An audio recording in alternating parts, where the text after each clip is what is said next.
کیونکہ جو ہونے جا رہا ہے وہ تو بالکل واضح ہے. چند ہفتے، زیادہ سے زیادہ 2 ڈھائی 3 مہینے ہماری سرحدوں پر جنگ مسلط کی جائے گی.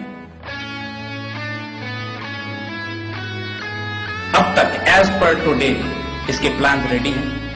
اس کو روکنے کا صرف ایک طریقہ ہے کہ پاکستان میں حکومت کو تبدیل کر کے ایسی حکومت لائی جائے جو دانت توڑ جواب دے دشمنوں کو، واضح کر دے کہ اگر تم نے پاکستان کی طرف میلی نگاہ سے دیکھا تو پوری قوم قربانی دے کر یہ فیصل جنگ شروع تم کرو گے، ختم ہم کریں گے. اس حکومت کے ہوتے ہوئے اگر جنگ ہوئی ہمیں شدید نقصان اٹھانا پڑے گا. لیکن یہ بات یاد رکھیے گا، نقصان اٹھانا اور بات ہے، ملک ٹوٹنا اور بات ہے، دین و آبرو سے ایمان سے چلے جانا اور بات ہے. انشاءاللہ اس میں سے کچھ بھی نہیں ہوگا.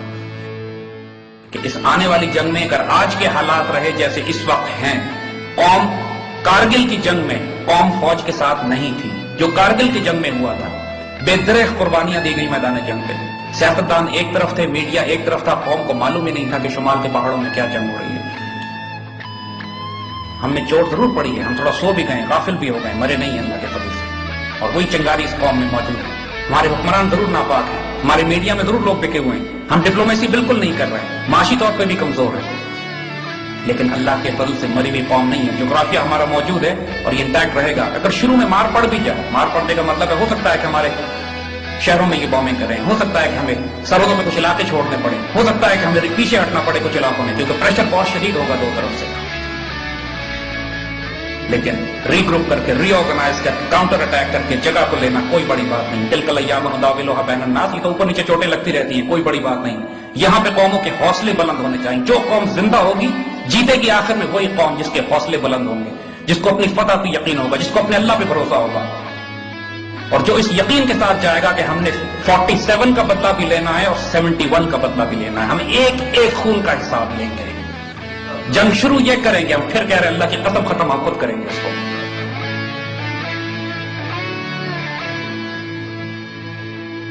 اس وقت اللہ کے فضل سے اگر ٹیکنالوجی کمپیریزن کریں تو Pakistan air force Indian air force سے کمزور ہے. ہماری آرم فورسز کے پاس نئے ویپن سسٹم نہیں ہیں جو انڈینز کے پاس ہیں. انڈینز اسرائیل سے بھی لے رہے ہیں، روس سے بھی لے رہے ہیں، امریکہ سے بھی لے رہے ہیں. لہذا ویپنز کے اوپر تو ہم کبھی بھی مقابلہ نہیں کر سکے ان کے ساتھ. ہماری تاریخ گواہ ہے 1400 سال کی کہ مسلمانوں نے کبھی طاقت کے توازن پہ جنگیں نہیں جیتی ہیں. ہم نے جنگیں جیتی ہیں تو اس کردار پر، اس اخلاق پر، اس جرأت پہ، اس جذبہ شہادت پہ کہ جو ہماری میراث ہے. ایک عجیب و غریب واقعہ آپ کو تاریخ اسلام کا سناتے ہیں. سیدنا خالد بن ولید رضی اللہ تعالیٰ عنہ جنگ یرموک سے پہلے، اب یہ سوچیے گا کہ مسلمان ملت کے اعلیٰ ترین بیٹل فیلڈ کمانڈرز وہاں، وار اسٹریٹجسٹ وہاں موجود ہیں. حضرت ابو عبیدہ بن جراح، حضرت زرار، حضرت خالد بن ولید رضی اللہ تعالیٰ عنہ.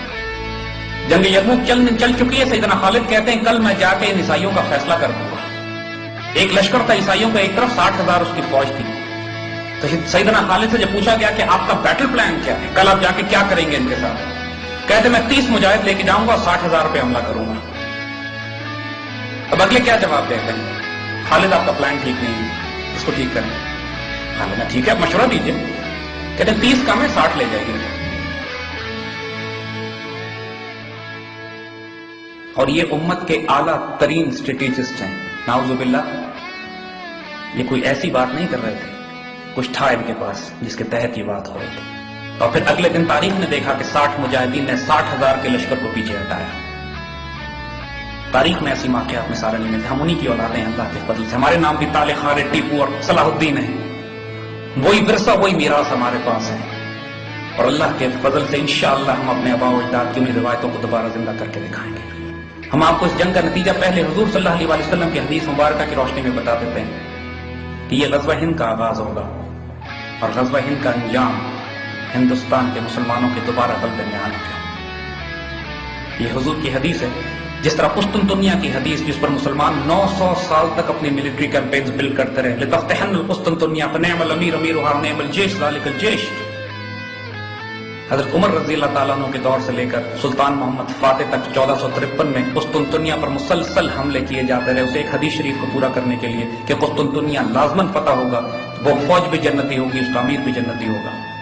اور دوسری حدیث حضور صلی اللہ علیہ وسلم نے غزوہ ہند کے حوالے سے فرمائی ہے کہ یہ فوج جو کیپچر کرے گی انڈیا کو، پھر یہ پلٹ کے جائے گی اسرائیل کے خلاف فلسطین میں، اور یہ ہونا باقی ہے، بھی ہوا نہیں ہے. اور انشاءاللہ انشاءاللہ اس جنگ کے شہداء افضل الشہداء ہیں اور اس جنگ کے غازی اعلیٰ ترین غازی ہیں. اللہ نے یہ نصیب پاکستانی قوم کے حق میں رکھا. اپنے نصیب کو ضائع نہ کیجیے. ہم نے غلطیاں کی ہیں لیکن یہ توبہ اور استغفار کا وقت بھی ہے اور جرأت و دلیری کا بھی. اللہ سے دعا کیجیے. جنگ طلب نہیں کرنی چاہیے لیکن جب وہ آ جائے تو پیٹ بھی نہیں دکھانی. اللہ کی امان اور عافیت میں رہیں. انشاءاللہ اللہ پاکستان کا حامی و ناصر ہو. السلام علیکم.